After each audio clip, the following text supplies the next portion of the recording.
Caio Porto, que é doutorando na Universidade de Brasília, é colaborador do jornal A Nova Democracia, escreve sobre a questão do Oriente Médio, a questão palestina, participa aqui com a gente também dos programas e é integrante do grupo de estudos retóricas do poder e resistência, GERPOR-UNB, e também do Centro Internacional de Estudos Árabes e Islâmicos. Caio, boa noite ou boa tarde. Prazer ter você aqui mais uma vez. Prazer é meu, Henrico. Bom, como eu estava dizendo da outra vez, né, da internet me sabotar aí, queria começar reconhecendo aí o trabalho do jornal nas redes, né? Quando começou a operação, né? Que eu me lembro, eu acho que realmente foi a primeira cobertura, assim, de muito à frente dos demais, assim, do nosso campo, né? Minimamente, assim, que não seja só regurgitação de propaganda dos Estados Unidos, né? E eu acompanhei muito desde o começo lá, e, assim, imagino que para vocês também tenha sido muito difícil acompanhar, né? Aquelas imagens horríveis que a gente viu. E pelo menos para mim acompanhar ao longo do ano a cobertura de vocês me ajudava a lidar com tudo isso. Então, assim, agradecer Henrico, agradecer Ana e o pessoal do jornal. O pessoal lá do DF que me mostrou, que me mandou primeiro o link. Bom, é isso. E a minha apresentação já está feita, né? E, Caio, para você que acompanha a situação do Oriente Médio, faz parte, né, tem uma pesquisa já em torno disso, você faz doutorado sobre solidariedade, a gente vai falar disso já já, mas para você que acompanha a situação do Oriente Médio, como que você vê assim essa diferença gritante de, por exemplo, 6 de outubro de 2023 às 11h59 e 7 de outubro de 2024 aqui às 18h13, horário de Brasília? Como que você vê essa diferença gritante aí que há no Oriente Médio de então e de agora? Olha, realmente é um mar que, assim, eu experimentei uma semana antes, acho que exatamente uma semana antes, eu estava apresentando no meu grupo de estudos uma parte da minha tese, e aí me fizeram essa pergunta, só que antes, né, do set, o que é que eu achava e tal. E eu estava, confesso que, tomado pelo pessimismo da razão, assim, sabe? De como as coisas caminhavam para uma normalização de Israel com a Arábia Saudita normalizando relações, né? Os acordos lá os acordos de Abraão e tal, e Uhum. realmente parecia não haver saída. Mas o 7 de outubro foi assim uma coisa que realmente mostrou que quando a porta está fechada, a luta, né? Os povos em luta abrem uma janela, sabe? Foi uma Uhum. coisa assim que mudou totalmente assim o cenário ali, sabe? Não só regionalmente, mas da forma como o resto do mundo lida com essa questão, né? É como se a resistência desse um recado para o mundo todo, sabe? De vocês não podem nos ignorar, isso não é normal o que está acontecendo aqui e eu vou reagir, sabe? E isso foi uma chacoalhada assim no movimento do mundo todo.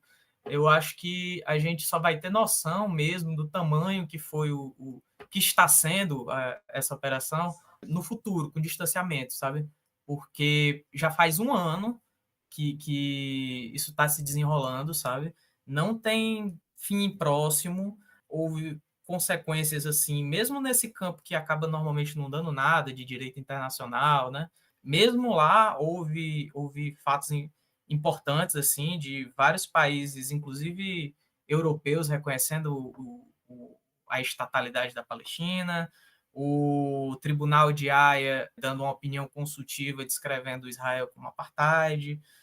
Todas essas coisas foram avanços importantes, assim.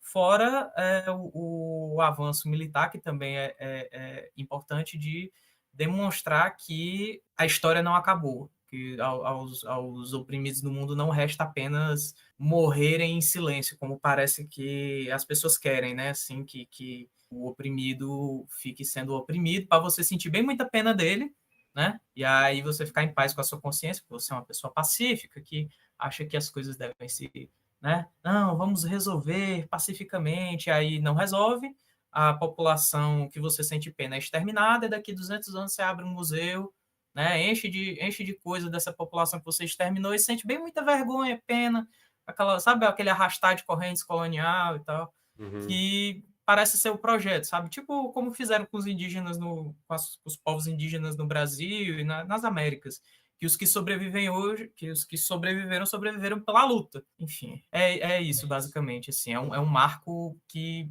falando com Alid, com Ahmed, logo no começo eles comparavam com Sabre Chatila, Uhum. aquele momento em 82, aquela repercussão grande que teve.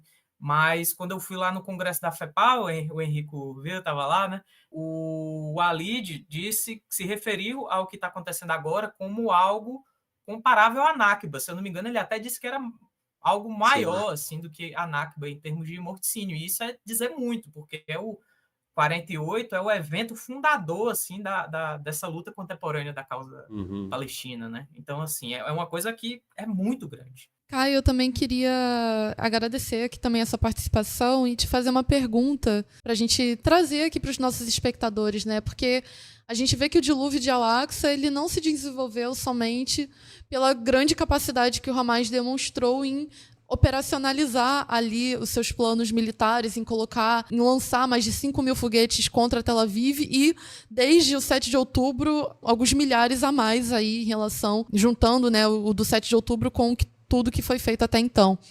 Um dos outros pontos, né, para além dessa grande capacidade militar, que está em desenvolvimento ainda, mas um desenvolvimento catalisado pela própria batalha, pelo próprio terreno da guerra, é o fato de que hoje o Hamas e também toda a resistência nacional palestina contam com um apoio, uma solidariedade internacionalista muito forte. Nesse exato momento, enquanto Tel Aviv está sendo bombardeada pelos mísseis do Hezbollah, Haifa também, enfim, Glilot, diversos povos ao redor do mundo têm, nesse momento, ido às ruas para poder comemorar e não chorar, e não denunciar ou demonizar o dilúvio de Al-Aqsa, o povo jordaniano que, inclusive, tem um governo que é contra o dilúvio de Al-Aqsa, que faz ali um papel de se colocar ao lado do Estado sionista de Israel pela sua passividade em relação ao que está acontecendo ao povo palestino.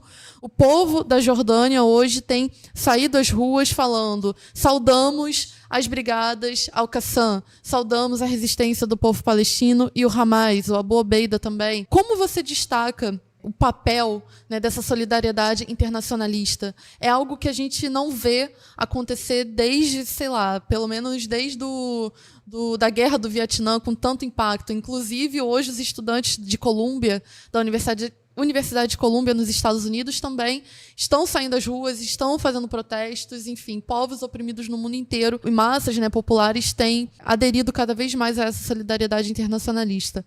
Como você enxerga esse fenômeno? Bom, assim, acho que a primeira coisa que o movimento de solidariedade internacional à Palestina pós 7 de outubro foi pautada, na verdade, eu acho que pela ação dos palestinos em Gaza, foi a ideia de que a descolonização não é uma metáfora, sabe? A gente que convive em ambientes universitários, a gente convive com gente que está disposta a descolonizar tudo, menos as colônias, né? Então, assim, isso foi um ganho qualitativo de elevação do nível da discussão, que eu acho que foi muito importante para o mundo todo, até para as causas, para as suas respectivas causas nacionais, né? Em relação à solidariedade, uma coisa que eu queria diferenciar, que eu encontrei na literatura, é a diferenciação entre solidariedade e compaixão. A Uhum. solidariedade é horizontal, né? Você se solidariza com seus iguais, né? Estamos no mesmo nível. A compaixão é um outro tipo de relação, a relação de cima para baixo. A relação de eu que sou um filantropo, eu que sou uma pessoa tão elevada que vai ajudar os bichinhos, coitadinhos e tal. Essa visão paternalista, condescendente, né? Em situações coloniais, assim, do colonizador esclarecido para com o bom selvagem, né? Essa coisa, essa relação. E eu acho que com a operação ficou difícil seguir retratando os palestinos como bestializados, assim, naquela do José Murilo de Carvalho, né? Aquela coisa dos bestializados, de ficar olhando, vendo a história passar em sua frente de boca aberta, sem fazer nada, né? Mesmo a mídia reacionária, mesmo os inimigos da causa, tiveram que reconhecer a agência dos palestinos, para chamar de terrorista, para dizer o diabo, né? Mas eles tiveram que reconhecer que eles são outros com quem você tem que conversar. E isso é importante para que a gente, no mundo todo, nas causas do quase finado, né, internacionalismo proletário, a gente veja que não é uma coisa que, quando a gente está lidando com causas dos oprimidos, nós não estamos fazendo uma caridade, porque isso é uma coisa muito egóica, sabe? Muito voltada para si mesmo, sobre como você quer se sentir bem consigo mesmo, como você é uma pessoa tão boa porque você sente pena daquelas pessoas e tal. Isso vale aqui para o Brasil também, sabe? Essa pauta, uma questão de solidariedade internacional ajuda também a gente a olhar para as questões de dentro, para olhar como, por exemplo, uma coisa que eu estava conversando com uma companheira lá do Núcleo de Apoio do DF, que trabalha com povos indígenas, na PIB e tal. E aí ela estava dizendo, olha, que ela se irritava muito com aqueles mapas do Brasil, Israel, vocês já viram? Israel engolindo, imagina se fosse com vocês. Sendo que no Brasil, literalmente, foi assim, com os povos indígenas daqui, sabe? E aí, assim, para mostrar que ajuda as pessoas a perceberem, quando é de fora, porque questões do outro a gente consegue politizar mais facilmente do que as internas, assim, né? Tem menos resistência. Você consegue perceber mais coisas sobre o seu próprio, as contradições do seu próprio país, sabe? Da sua própria realidade. Isso é uma contribuição grande também da solidariedade, porque é uma troca, uma coisa que vai e volta. Eles se libertando lá, eles ajudam a gente a se libertar aqui. E vice-versa, né? Sim, com certeza. E, Caio, uma última pergunta assim, que eu acho que eu faria, é justamente você que trabalha com esse tema da solidariedade, assim, como que você enxergou ao longo desse um ano a solidariedade ao povo palestino aqui no Brasil e também quais que são assim os desafios à frente para esse movimento solidário aqui no nosso país, né? Então, o que a gente avançou nesse último ano e o que a gente ainda precisa avançar nos anos seguintes? Bom, uma coisa que eu acho que é importante é que, assim, eu acho que houve uma elevação do nível de discussão, de conhecimento sobre não só a causa palestina, mas, assim, alguns departamentos, assim, do Brasil, alguns centros, assim, lembraram que o colonialismo não acabou porque nós saímos do século XX, sabe? Lembraram que o imperialismo não acabou porque a União Soviética acabou, né? Aquela coisa, fim de história. Houve uma elevação muito grande do nível de consciência, tanto no varejo sobre a questão palestina, quanto no atacado sobre essas questões que ainda são questões do nosso tempo, né? Pautas internacionalistas ajudam a gente a educar os militantes na luta, sabe? Para sair daquela coisa que às vezes quando a gente fica só na pauta, quando a gente fica na pauta nacional, a gente acaba ficando muito preso a coisas que são numéricas, tipo, o aumento, não estou dizendo que não é importante, mas assim, o aumento de uma passagem, o aumento de um salário, essas coisas, às vezes por uma questão de pragmatismo, as pessoas ficam, não, isso não tem ideologia aqui, é só aumentar o salário e tal. Isso vai despolitizando, sabe? A discussão. Eu acho que a questão palestina ajudou a repolitizar. Eu acho que veículos como o de vocês e os poucos que estão ainda nesse período eleitoral falando disso, ajudaram bastante a educar nesse sentido. Isso é uma coisa que, assim, eu acho que também não se via desde 82, porque aqui no Brasil foi o grande momento da formulação, assim, de uma geração de militantes acostumados a falar sobre questão palestina e tal, para além dos árabes e palestinos, né? Que, por exemplo, você vai nesses eventos, quando aparecem os políticos profissionais ou o pessoal mais antigo, né? Assim, eles sempre mencionam, essa causa foi muito importante para mim quando eu era secundarista, Sabre Chatila, quando eu estava na universidade, aí teve, sabe, esse período. Então, assim, no futuro, a gente vai ter uma geração aqui no Brasil que foi para quem esse momento foi essencial para a politização da pessoa, sabe? Para saber que a gente não pode pensar que tem tanto problema no Brasil, que se dane a Palestina, isso é do outro lado do mundo e tal.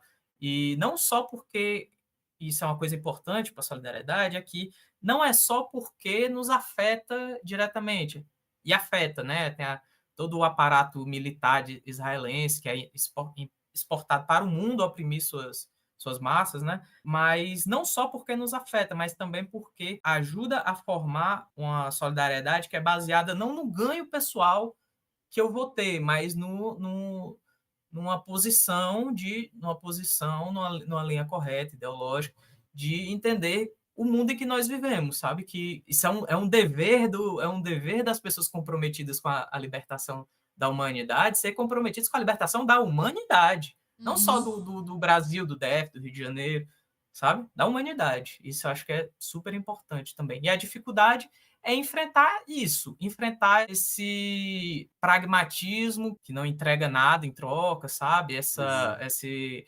reformismo sem reforma, essa coisa do, poxa, isso é complicado para mim, isso pega mal para mim, veja, eu não sou o prefeito de Tel Aviv, não sei o quê, porque isso entrega as pessoas, sabe? A causa palestina, o legal, assim, legal não é trágico, né? Mas assim, o legal é que os palestinos, eles não têm dinheiro para lidar, eles não têm, assim, Estado do lado dos palestinos não lhe coloca na Folha de São Paulo, você não vai para Roda Viva, você não...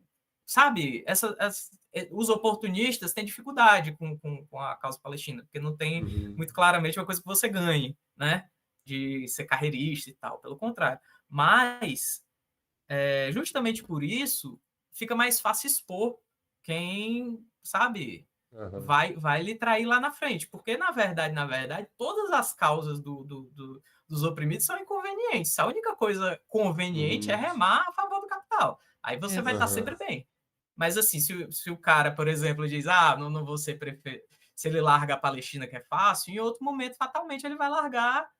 E aí a pessoa fica naquela, não, o que importa para mim é a pauta tal, que se lasca o resto. Fatalmente, essa pessoa que larga um, vai largar outro e vai largar o seu quando o seu deixar de ser conveniente, sabe? Enfim, essa é a dificuldade, as pessoas terem noção disso, sabe? Que não é fácil estar desse lado, por definição.